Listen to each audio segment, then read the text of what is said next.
I'll tell you something about women. Women have no respect.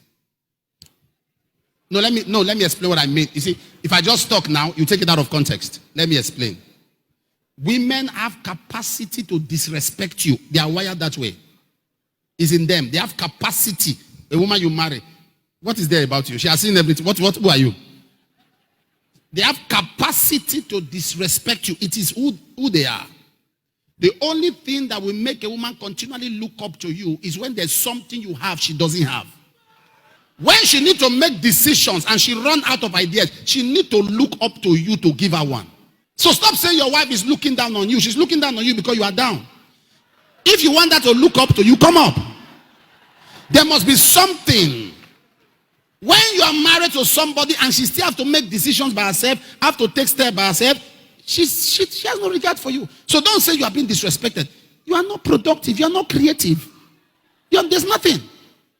When you step up and become mentally creative, you become productive. She wants to take a step and decision. She has to wait because she knows that one counsel from you will take away all her mental instability, all her indecisiveness. She will be able to listen. She will respect you. That's all. So a man has to increase his capacity continually to remain a husband, not a hunchback. Many of you do not know, those of you at the call of God, even if you miss it in ministry, God can pardon you. But if you miss it in family, God cannot pardon you. When Adam missed it, Adam was no more in the part of the garden where God kept him. That's why God said, Adam, where art thou? Is that true? The Almighty God, the all-knowing God. You think he will need to look for Adam?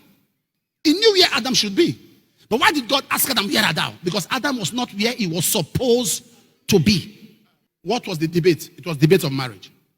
If you miss it in marriage, marriage is older than sin. Marriage is the oldest institution.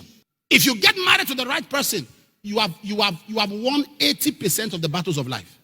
If you marry the wrong person, you become the weapon fashioned against yourself. Nobody should come between you and your family. Any form of attempt to separate you and your wife, to cause a division between you and your husband, even if it's for a day, the damage it will do, you may not recover it for a year. Never get to any point in life where you are detached from your wife, detached from your husband, for those who are married. The breakdown of society is on the platform of breakdown of families. Who are the criminals we see today? Who are the crooks we see? Who are the robbers we see? People who are dysfunctional families. Husband and wife, they do what they do. There's crisis. A young man grew up and saw the father hitting the mother, so he became abusive because of the pictures that he saw. When a young man grows up in an environment, he has never seen the father lift up his hand on the mother, has never seen the mother insult the father. Where will they learn from? So most of you now, husband and wife that are quarreling, fighting, you are raising potential terrorists. You are raising abusive children. You quarrel as a man, you are so shameless. You quarrel, insult your wife, insult her father, insult her mother. And now you are angry that your son that is insulting people's parents in school. He's following the mentor. I've told men, as if you react to everything a woman does, you won't live long. There's something a woman, I'm telling you how to stay in peace. There's some things you don't react to. There are things, in fact, in life, to succeed, there are things you don't react to. And as a woman, if you want to have a good home, there are some things you should be blind to. If you try to see too much, you will see spirits. There are some things you should see, just come out eye. For the sake of your own peace. You will see some things like this. Come out eye, or you will see spirits. And as a man, there are things you have to ignore. You have to see. Women behave like, sometimes they will just do some things, you just look like this. Sometimes they can just sit down and just react.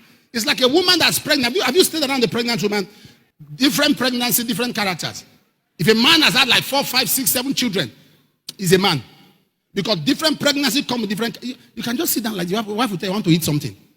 You run, you buy it, you come back, you ask you, why did you buy it? You've got to learn to ignore. That is why when in marriage counseling, they check your capacity. It's a check of your capacity.